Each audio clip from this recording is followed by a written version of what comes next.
Welcome back to the Sports Card Grinders show here at RotoGrinders.com. I'm your host, Dean, back once again with an esteemed panel of experts when it comes to sports cards. I'm just here to ask questions. Batting first, leading off, RotoGrinders' own producer extraordinaire, and also baseball cards, sports cards expertise as well. Simon, what's going on, dude? How are things in your world? Going well, Dean. Glad to have Geoff on the show today. Gonna do some good market movers analysis with our cards today, so it should be a good time. Geoff, of course, welcome back. You're from SportsCardInvestor.com, and we, of course, have that sponsorship as well, 20% off if you use the SCI promo code. Market movers, we'll be talking about that soon enough as far as one of the big perks there you can take advantage of at SportsCardInvestor.com. And Grinders is the promo code, GRINDERS. Geoff, what's going on? How are things in your world? Dean, I appreciate it, man. Things are good. We just launched a My Collection feature in Market Movers where you can now input your own collection and track the price changes on your collection and your profit and loss, and it will update every morning to give you the latest profit and loss on your collection. So it's a pretty cool feature we're excited about. Sweet. We'll check that out. Again, 20% off your first month, first year, depending on how you want to do that. Promo code Grinders at SportsCardInvestor.com. Last but not least, Brennan, how are things? Things are good. I was at Target today, did not see any basketball products, so apparently Simon has invaded the Southern Charlotte market as well. Simon, confirm, deny? Deny. I'll deny that one. Chief is in that area, though, so we never know. Okay. Maybe he figured it out. Maybe. Pixar, it didn't happen. That's the appropriate response. Do you have any video evidence of this? Otherwise, did not happen. All right, let's bring in Geoff. We're going to start with you as far as our first topic, comps. We're talking about, and we're going to also use it to demonstrate the market mover chart in just a second. We're going to do it specific by players and compare some players against other players. But in a general sense, Geoff, how do we look for value when comparing similar players and similar cards? What do you look at that sort of pops that says, hey, maybe this guy or this card is undervalued? Well, doing the comparisons, as you said, is a great idea. One of the cool things about market movers is you can bring up multiple players on the same chart. An interesting trend that I've seen recently is that if you go back about a month and a half ago, when the plans for basketball resuming were announced, you started to see the players who were going to be part of the resumption all start to go up. And then what happened was the players who were not going to be part of the resumption remained kind of flat. So just to give you an example, Luka Doncic's cards immediately started to go up. Trae Young's cards remained flat. But then what's happened in the last couple of weeks is sports card investors have begun to realize, oh, wait a minute, the gap between Luka and Trae is now too big. So then the last couple of weeks, a lot of the price movement has actually been around the players who are not part of the final 22 teams down in Orlando. So kind of an interesting phenomenon, but by watching price movements and overlaying players on the graphs, you can see those things start to happen and realize when the gaps are going to close. Yeah, and we're recording this on a Tuesday. News just broke that Michael Beasley, newly signed Michael Beasley, has COVID, and we're not really sure what's up with him as far as Brooklyn. Brooklyn, future playoff team, going to be an absolute disaster. Stay tuned for that. I'll get off my soapbox, but why can't two of like Memphis and New Orleans and Portland make the playoffs as opposed to a team like Brooklyn? They don't deserve it. Come on, we should have the East and the West combined. All right, we'll move on. This is about sports cards. It's not about me. Jump in here, Simon. What do you like to use as far as figuring out value? Or PSA guy as far as the grades, the card, the brand, similar players. What kind of jumps out for you when you say, well, this guy is just way too underpriced? Well, usually I'll try to check out the market movers, players or cards that are on the move. And I'll see if there are any PSA 10s that have spiked in the last 7 to 14 days. And I'll go and do a comparison of PSA 9s and PSA 10s on those charts to see if there's any PSA 9s that are lagging. So grades are a good way to do comparisons and find good value with cards. I also like to do comparisons on similar players. In this week's article, I'm going to do a comparison on similar players. We'll get to that a little bit later on, but those are the two that I like the most. How about yourself, Brendan? Yeah, so I prefer to compare, at least initially when I'm looking for what players to target, I like to compare them with guys in the same draft class. That way we know, at least in general terms that the population counts are similar. As you go, further on in years and even back into the past, pop counts can really play a part in the price. But if you compare a guy like Jason Tatum to Bam Adebayo and Donovan Mitchell, that their print counts should be about the same. Now, Panini probably is aware of who they should print more of. Zion is probably printed more than, say, a guy like, Troy Brown Jr. There are different draft classes, but in general terms, if you stick in the same draft class, you'll be fine from a pop count. And then I like to compare in market movers many of those players' cards. So, for instance, Optic, Prism, and Select are the three big guys, and I like to see if there's trends in one or the others that haven't quite hit the other brands yet. And so I think you start with similar players, and then you go dig deeper into a player's offering in terms of rookie cards. Yeah, Geoff, how about that? First of all, your thought as far as Brennan's theory, picking guys in similar draft class, and then, when you're deciding between breaking down by card, Prism, Optic, Select, and the other card, is that a strategy you use as well? Yeah, for sure. And you can compare different types of cards. And then also, as Simon said, you can compare grades within the same card, and also variations within the same card is something important as well. So looking, for example, within Prism at what the silvers are trading at, comparing to the base cards, comparing to the greens, comparing to red, white, and blues, etc. And we just launched a brand new feature in Market Movers. You're actually going to be the very first people to see this. This just went live.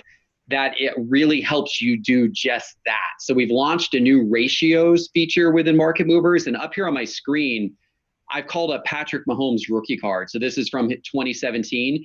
And this is his 2017 Prism Silver. Of course, back in 2017, Prism only made silver for football. Kind of a weird thing, because you always think of like, oh, there's Prism base cards and then Prism silver cards. In 2017, the rookies only had silver cards. So this is kind of like his base card, but it's a little oddity from that year. But what I've done here is I've called up that card in BGS 9.5, in PSA 10, and in PSA 9. So you can see those three lines on your graph. Now, here's where it gets interesting. When you scroll down, there's this new ratios section. And what it does is it compares the price of, let's say, the PSA 10 to the BGS 9.5. And you can see that the PSA 10 is currently a 2.35 multiplier of the BGS 9.5. And it will compare the BGS 9.5 to the PSA 9 and the PSA 10 to the PSA 9. And that one, the PSA 10 to the PSA 9 is a 3.99 multiplier. Let's go over to a different player. Let's look at Lamar Jackson, and let's look at his rookie cards from Prism of the following year. Now, what you're going to notice is that when we were looking at Mahomes, the PSA 10 to the BGS 9.5 was a 2.35 multiplier. Currently, with Lamar Jackson, it's a 3.76 multiplier. What this is telling me is that it's possible that the BGS 9.5s of Lamar Jackson are currently undervalued, because the multiplier between the 10 and the 9.5 is much larger with Lamar Jackson than it is with Patrick Mahomes. Conversely, with Patrick Mahomes, the PSA 10s are 3.99 times more valuable than the PSA 9s. With Lamar Jackson, they're 4.76 times more valuable, the PSA 10s than the PSA 9s. Once again, this tells me that there's value to be had here. And in the case of Lamar Jackson, there's value to be had in his PSA 9. So if I were a Lamar Jackson buyer right now, I would not be buying his PSA 10s. I would be buying his BGS 9.5s and his PSA 9s. If I were a Patrick Mahomes buyer, I actually would probably be buying his PSA 10s. So using these ratios to determine the spreads can really kind of give you an idea of where there are some inefficiencies in the market. The other thing you can do as well is you can look at the different color variations of a player. So this is Zion's base, green, red, white, and blue, and silver, all in PSA 10 from Prism of this year. And you can see the ratios comparing all of those cards to one another. So his 2019 silver PSA 10 is 4.33 times what his green is, for example, or it's 5.3 times what his base is. And now you could call up other players and do that same comparison to see how Zion compares with Ja, and is there value perhaps in one of the variations of one of the players versus another player.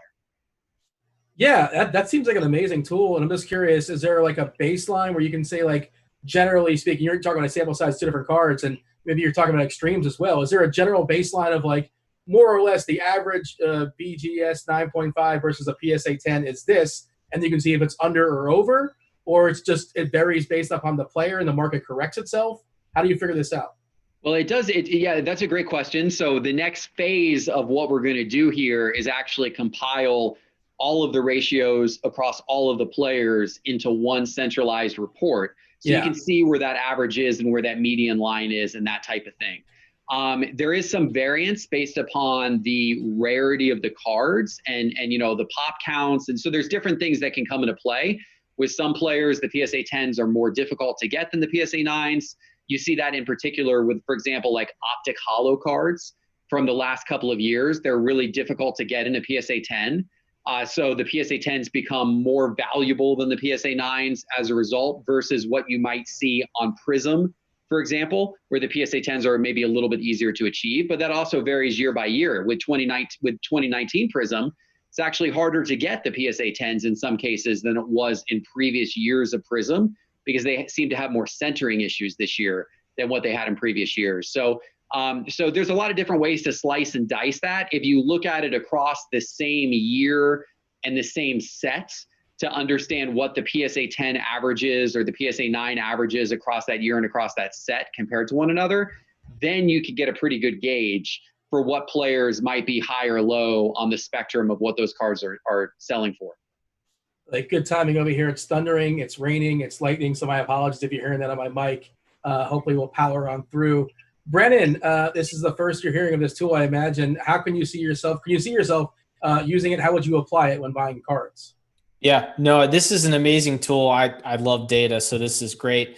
And this is another thing that I think that you dig into once you've identified the player you're targeting. Obviously, the ratios won't matter if the guy has no potential from an investment perspective or is already overpriced. That being said, Geoff brought up a good point. If you stay within the same set, try to stay within the same year or close, that's going to normalize enough things that you can really dig into where's the value, as he just pointed out with Mahomes and Jackson. So the way I see that myself using this is once I find a player that I'm targeting, say a Deandre Ayton, who we'll talk about here in a second, I'll then dig into his ratios across the major sets to figure out, should I be targeting a 10 or should I be targeting a 9? Or should possibly I be looking at BGS? And so I think once you've identified the player and the cards you're looking at, these ratios will allow you to identify what variations, so what parallels, and also what grades should I be looking at. And that's going to be huge for ROI in the future, because if you're finding an arbitrage in the market, that in itself will give you ROI. And then in addition to that, you should be targeting guys you think just in general have potential in the future. So I see this as a very valuable tool once you've nailed down what kind of guys you're looking at. Simon, how about yourself? How do you see yourself using this tool? Yeah, I'm looking forward to digging into this one. I actually use ratios when I'm comparing PSA 9s and 10s, but I have to do that with a calculator. Try to find a slimmer part in their historic comparison where, we might be able to get to where we're widening the gap in the current comparison. So to be able to kind of have these ratios in front of me will be definitely helpful. And Geoff, are you going to have these for different periods of time within the same card, or are these across brands? Yeah, so right now it's all based upon kind of the most recent sales data. So as you look at these reports, it gives you kind of a snapshot in time of today, what the most recent sales of all these cards and variations are.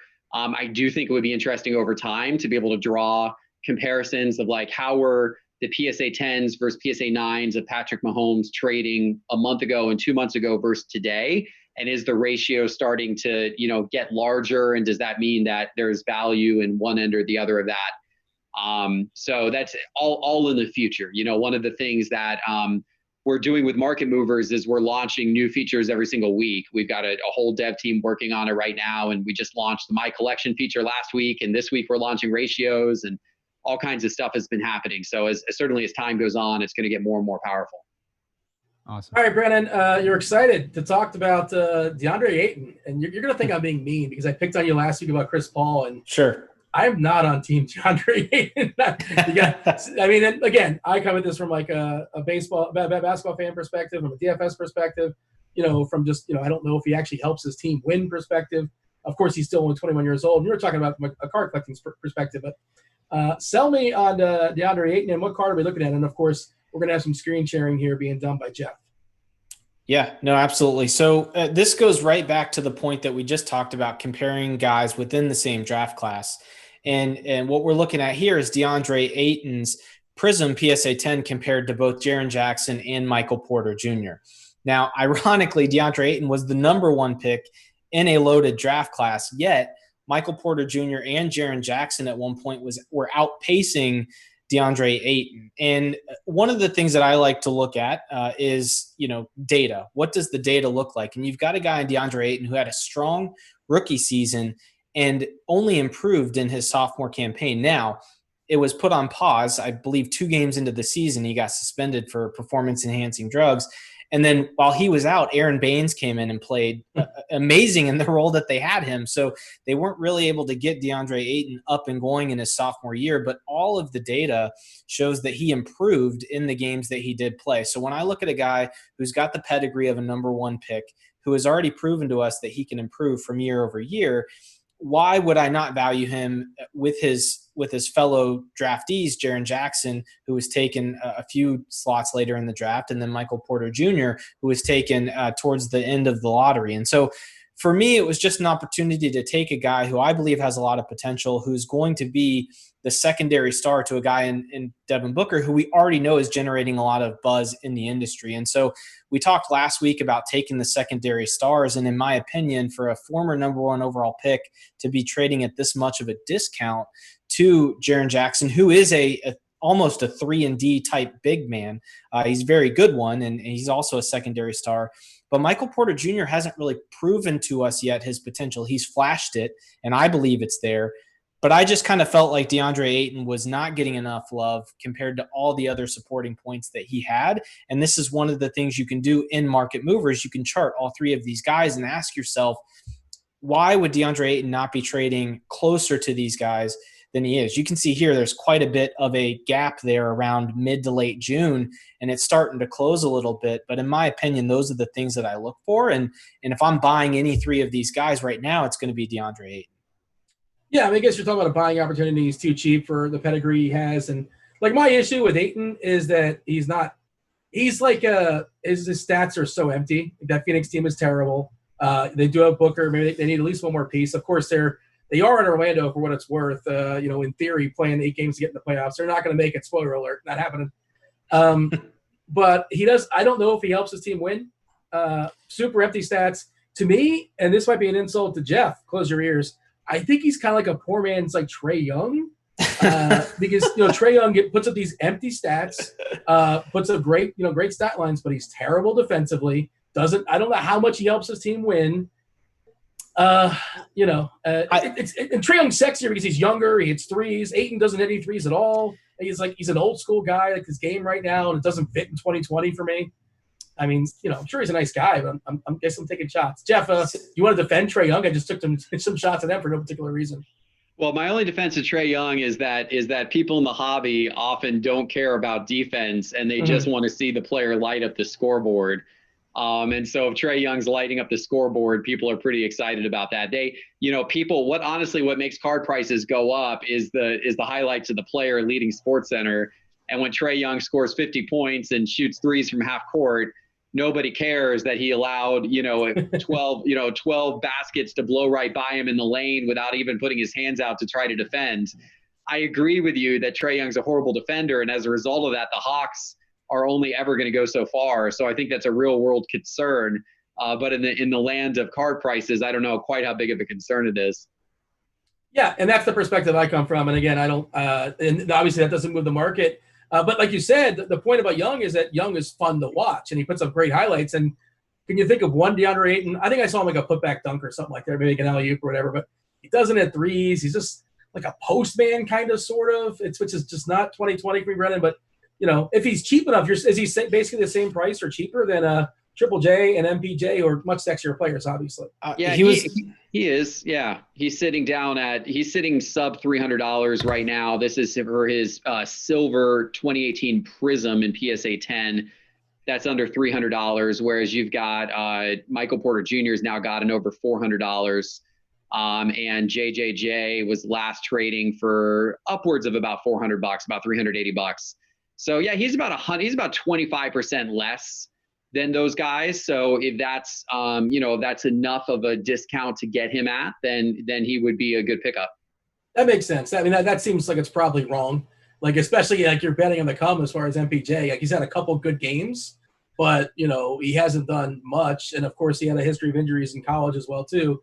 For what it's worth, by the way, he's not yet reported in a bubble. A couple guys on Denver, Harris and I believe Morris as well. I'm not sure what the story is. It could be nothing. It could be something, but Michael Porter Jr. not yet reported as of Tuesday. What are your thoughts on Michael Porter Jr.? I know he's a guy we've hyped up previously, Brennan, so I imagine like people are just buying on the hype, and that's why maybe he's overpriced. You're talking Michael Porter Jr.? Yeah. I wouldn't say that he's overpriced, but I think that he has caught up to probably his fair market value. I think that if we go too much higher than this without seeing him stay healthy and actually get his minutes back, which maybe the Nuggets were just protecting him for the playoffs. I have, some shares of Michael Porter Jr. I think he's a great player. He's sexier, as you say, than a big man like DeAndre Ayton. But the problem, and this has been the problem with Denver for years, is there's just so many guys there. They've got Paul Millsap, Nikola Jokic. Michael Porter Jr. in a crunch time lineup will have to play the 3 spot. And, I think in reality, with the way the NBA is going, he probably is better at the 4. That being said, I think Michael Porter Jr. has had a run up because of a string of games in the middle of the season. And he certainly could deliver on that in these playoffs and then next year for a breakout year. But that being said, we're still betting on a lot of potential and what we haven't yet seen yet. So, and not to mention Denver has had a problem delivering in the playoffs. And so, will they ever get over the hump and get them to the finals, or at least the Western Conference Finals, and get them some of those playoff moments that really drive prices? We don't quite know that. Yeah, and you mentioned a closeout lineup. We're not even sure if Porter will be in that closeout lineup. They have Barton, they have Harris. Sometimes they use Craig for defensive purposes. Morris gets hot sometimes. And Malone, he's not necessarily married to one lineup. And it'll be curious to see how that goes. And you'd think that they kind of haven't used them a ton because they're saving them for the finals or saving for this, the playoffs. I shouldn't say the finals. That's way too presumptuous. Your thoughts, Geoff, as far as let's bring in Triple J and Porter as well. I know you talked about Ayton a bit. Any thoughts as far as Porter and Jackson? I mean, I'm kind of with you, Dean, that with Porter, you've just got such a small sample size. How are you going to evaluate? I'm an analytics guy. I like to go look at analytics and predictive analytics of player performance and everything like that. And the challenge with mapping out Porter is his analytics sample is still pretty limited at this point. So I don't feel like I've got a great read on where his career is going to go. All right, Brennan, this is a much easier sale. Sell us on Tatum. Sure. Yeah. So Jason Tatum for me is a guy who at post All-Star break this year, and really in the last couple of years, if you really look into the data, I'm an analytics person as well. This guy is just going to be one of the 5 best players in the league through his prime. And in my opinion, that's all but said and done. I mean, the guy is going to be locked into a long contract in a winning organization with a good young core in Boston with Jaylen Brown, in a place where veterans like Kemba Walker will want to go and play. And so you've got a guy in Jason Tatum who I think next to Giannis, Luka, depending on how you feel about Zion, I still think we need to see more from him, although what we've seen so far has been very promising. I think Tatum's going to be one of those names that you talk about, one of the 5 names in the NBA through his career that you're going to talk about. And for me, that's when you can start to pick him up and hold him rather than looking for chances to sell him. And so now the question isn't really, should I buy Jason Tatum, but it's what cards should I buy? And I've been buying Jason Tatum Select just because, one, I love the Select product. I think the pop counts are going to be held more in check as we see this, the rise in the market because it's hobby only. But also I just like the look of the cards as well. And so we see here on the chart, we've got several different Jason Tatum cards pulled up, and this is what I do. I look for, different things like that. You can see here that, the silver PSA 10 concourse is kind of spiked up while the two charts on the bottom are kind of staying still. And so, I think that Jason Tatum for me is not anymore one of those promising rookies or second-year guys that we might or might not be able to hit on. I think he's going to hit. Everybody is collecting and hoarding Giannis right now. I think Tatum might be that guy next year that we're all going to be chasing, and I'm trying to get in on that early. Yeah, still just 22 years old. Boston currently tied for the Eastern Conference as far as the odds, second behind Milwaukee. They're tied with the Raptors, 7-1, and we'll talk Giannis in a second. And, goofy things are almost definitely going to happen. I'm not in the business predicting what's going to happen, but I think something goofy is going to happen as far as what's going down in that bubble in Orlando. Are you in? Are you out, Geoff, as far as Tatum? Yeah, I can buy into all of that. I think Brennan's got a good take on Tatum. I can buy into all of that. Tatum's actually, his prices, he's one of the highest movers in terms of prices over the course of the year. If you go back and look at Tatum's prices back in January and compare them to where they are today, he's had huge leaps, and in particular, select. In fact, there's one of the guys who works for me at SportsCardInvestor, he started buying some Jason Tatum select cards back at the beginning of the year. And one card in particular, I don't know which one of these it was. Our data on the screen right now is only going back to April, but if we went all the way back to January, one of these cards is up 1,200%. 1,200%. It's gone up 12 times since January. One of these select cards has. And so I'm with Brennan. I like Jason Tatum and I like select. I think it's a savvy pick. All right, Simon, I'm going to bring you in. We didn't forget about you. You want to talk about Hardin versus Giannis? Yeah, I was looking at this last week, and I mentioned it on the show. But if you look at James Harden's 2009 Topps Chrome Basketball PSA 10, it has a population of 50, and you compare that to Giannis 2013 Prism Basketball PSA 10 with a population of 2109. They're tracking at around the same price. Recently, Giannis kind of spiked pretty significantly above that James Harden rookie. But I think with the last few years that Harden's had, including an MVP, it just doesn't make sense to me why his card with such a scarce population would be that significantly below Giannis's rookie card. So to me, Harden looks like a buy right now. Geoff, can you make sense of that? Well, I definitely agree that the population count on that Harden 2009 rookie is ridiculously low. And I am surprised that it's not more valuable because it's got such an incredibly low population count. I think the main difference is, I think there are two main differences. I think, first of all, a lot of people, including myself, believe that Giannis can win the championship and might win the championship this season. And I don't think a lot of people believe that James Harden can win the championship. I don't think people think that's going to get done in Houston. I also think that Giannis is likable, and a lot of people think James Harden is not likable. And I think that those two factors have a major impact. But the truth of the matter is James Harden is the leading scorer in the NBA right now, and it's not even close. He's got a 4-point per game average over the second place person, Bradley Beal. It's not even close. And so I do agree that Harden should be getting a little bit more respect than he's getting from a pricing perspective here. Yeah. Hey, sell me on Milwaukee real quick while you're at it. I mean, you just think they have the clearest path to the finals, I assume. Well, I do. I mean, part of that just comes down to the East. I mean, yeah, while Boston and Toronto and maybe Miami could mount somewhat of a challenge, the Bucks are the prohibitive favorite to come out of the East and get to the finals. Whereas in the West, you've got the Lakers and the Clippers who both have approximately the same odds of making it to the finals. So you don't have a prohibitive favorite in the West. So, I mean, I like Giannis's chances to get there in the East and get to the finals this year. He was one of two captains of the All-Star game this year, across from LeBron. He's still young in his career. He's still got years to go while he'll still be in his prime here. And I kind of think that if he doesn't get it done with Milwaukee this year, he might get it done with Milwaukee next year. And if he doesn't get it done with Milwaukee that year, then maybe the following year after that, he's on Golden State or some other super team getting it done with them. I would be really surprised if we're 5 years out and Giannis doesn't have a championship somewhere. And so I think that's what that excitement around Giannis, a lot of that is based on. All right, Simon, we're going to jump to football. There's 3 players you wanted to compare and contrast. Fire away. Yeah, one of my favorite comparisons is Deshaun Watson's rookie card versus Dak Prescott. And if you look at their comparison of their it's the 2016 Prism football. As Geoff mentioned, the base was silver for rookie cards in those years, versus Deshaun Watson 2017 Prism silver. They're almost track identical.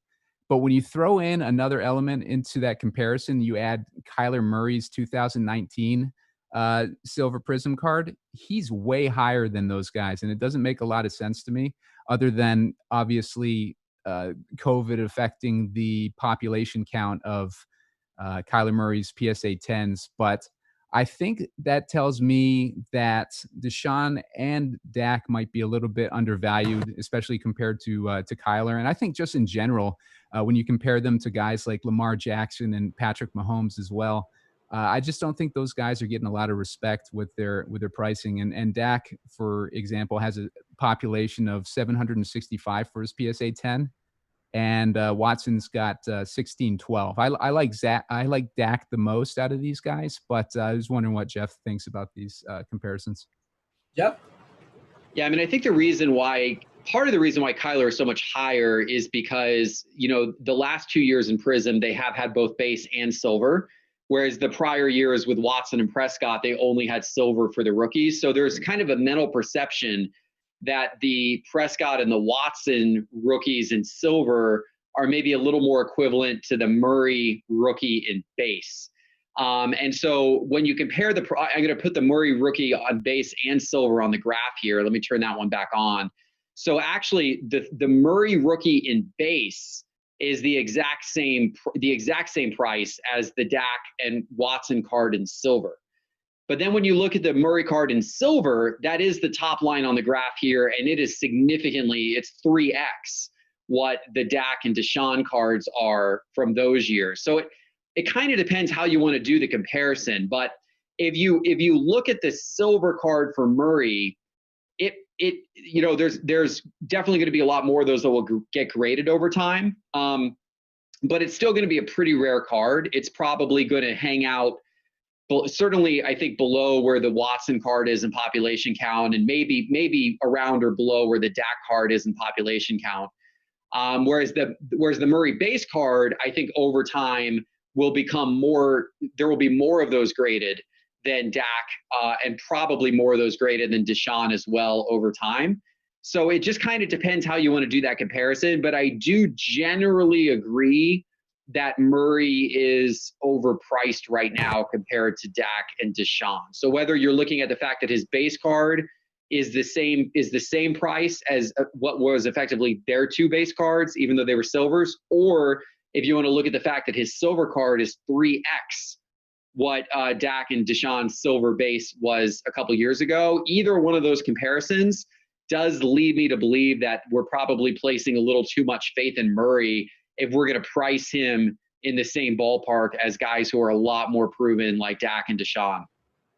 Does that have something to do with Hopkins jumping over to Murray, somebody to throw the ball to? And the other thing, me and Simon were talking about this pre-show, and again, I was a spitball, and I was thinking that, Watson and Murray were crowned. They were coming in the league expected to be these great guys, and, Dak had to earn everything he got. The second or third rounder wasn't drafted to be the guy, and maybe pedigree has something to do with it, despite the fact he's on Dallas, like quote-unquote America's team, or at least the national team, if nothing else.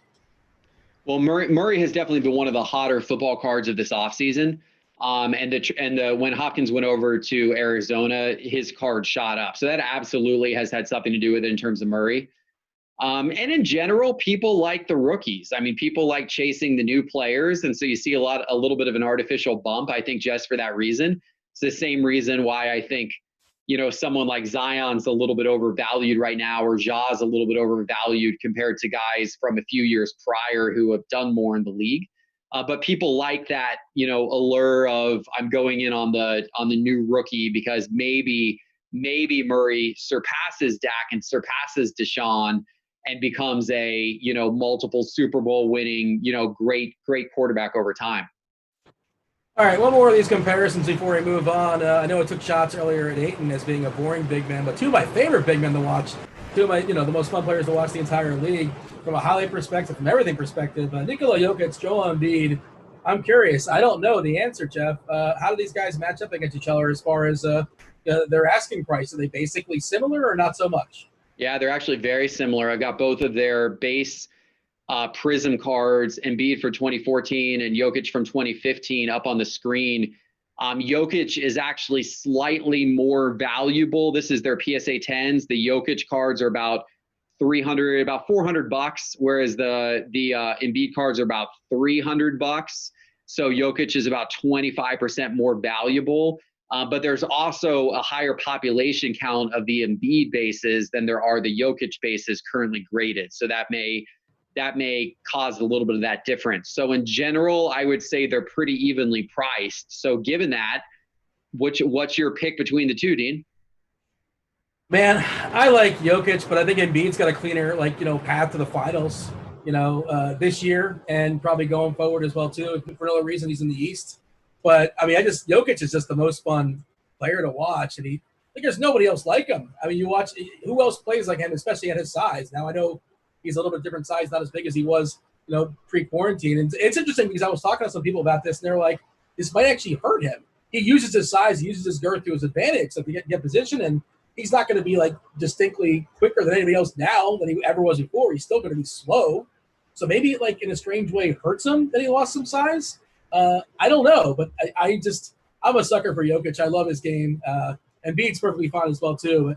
But maybe it's my heart over my head, but I got Jokic. How about yourself?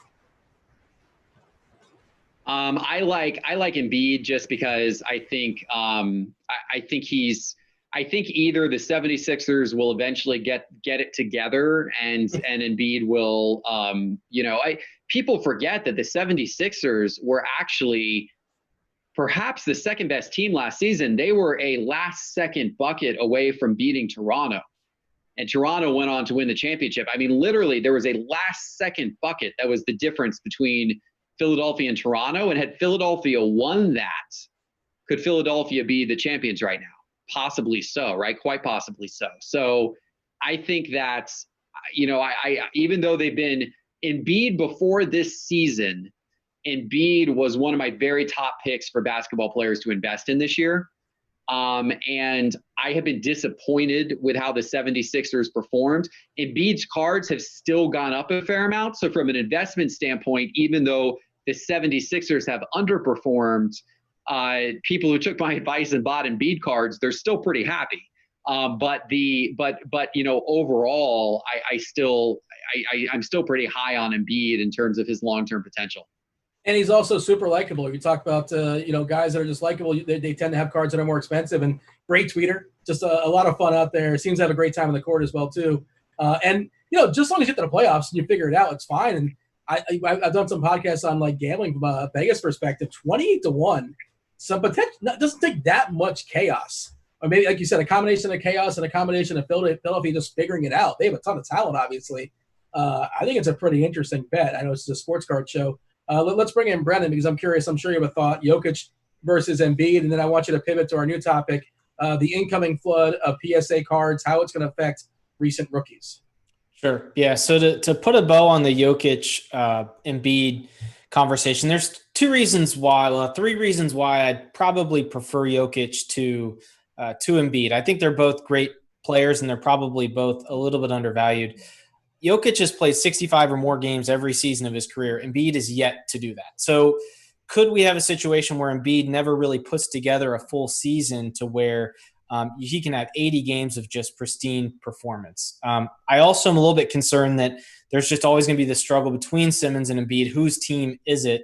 Jokic is the guy in Denver. No matter what you think about Jamal Murray, potentially Michael Porter Jr. could just explode and try to take that crown. But Jokic is the cornerstone of a really competitive Western Conference team. And I just love that Jokic has that thing that we can point to once his career is over, that he's arguably the best passing big man in the league. Embiid, while he's very good and very versatile, I don't know that he has that one shining thing that we can put on his resume to say, I'm the best this in Trash the talker. NBA. Yeah, he's the best trash talker. Maybe. Although Joe Ingles would take that crown too. But so I'd prefer Jokic. I agree that him losing weight for, I think this playoff run probably is not going to help him as much as it might hurt him, but he'll have a whole off season to learn to play at this lower weight. And he's already apparently faster. So, I think, and just the sheer idea of him putting in the time and effort to lose that weight shows me that maybe he's turning a corner in his career. So I prefer Jokic. I also think the team has enough assets to put together like a championship team versus Philly, who just shelled out big money for Horford, which didn't work. Tobias Harris is kind of lost in the mix. So I'd give a lean towards Jokic, but that being said, I think they're both great players and both have probably growth as far as an investment standpoint in the future. Now, in terms of the PSA flood, the flood of PSA cards that we're going to see, I think it's going to hit the 2018, 2019 draft classes the most.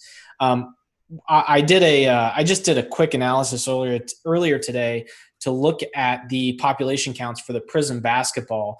And we saw the 2017 class have 38,000 as of today. I believe it was about 103,000 for 2018. This is Prism PSA graded basketball cards. We've only seen 71,000 so far of the 2019 draft class. So if we're assuming it's going to be above 2018, we're going to see this close to double, if not more. So not that it'll be evenly spaced out. You could see a lot of their population counts for these PSA Prism cards double in size. And so I think that we're definitely going to see that flood the market. And as we know, with supply and demand, that could put a downward pressure on the prices. What I would expect to see, and I think we see this with any draft classes, 2, 3, I don't know how many, 4 years after the draft class, you'll start to see the population count settle down, and you'll start to see a slower, more, growth pattern that you would expect.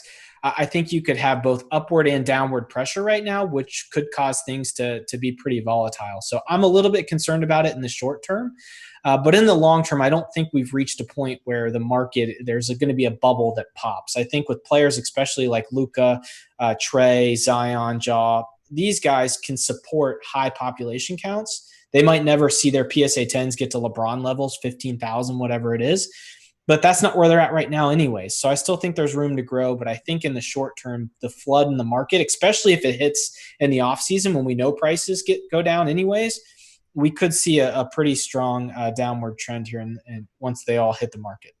Yeah, Geoff, I'm not sure if you're screen sharing there. We can do it now. You have a tool there with the market movers you can demo that can speak to the population count ratio. You have a feature that you have on the ready, I imagine. Yeah, that's a good point. So you can even let me call up a card here. So we've got Jokic and Embiid still on the screen, but what I'm going to do is see if we've got. Actually, let me grab one of the other guys who we already did multiple grades of, so we can show that off. Because one thing you can do is so like here's like the Lamar one that we're looking at earlier. But if you scroll down below the ratios we were showing earlier, it also shows population count ratios now, which shows you the current population count of that card and then how many dollars per pop count that translates to. So like in the case of Lamar Jackson, his PSA 10 is selling for an average of $1,499. There's a pop count of only 376. You're paying $3.99 per pop count. For the PSA 9, that's selling for $315. There's a pop count of 1,087. You're paying 29 cents per pop count. And so obviously the lower grades are always going to be cheaper, but it's interesting to look at that disparity and to say like, man, that 29 cents per pop count number, that's a pretty attractive number because that 1,087 is still a pretty low pop count for a Lamar Jackson rookie card. 376 is obviously a super low pop count, but you're paying for that at $3.99.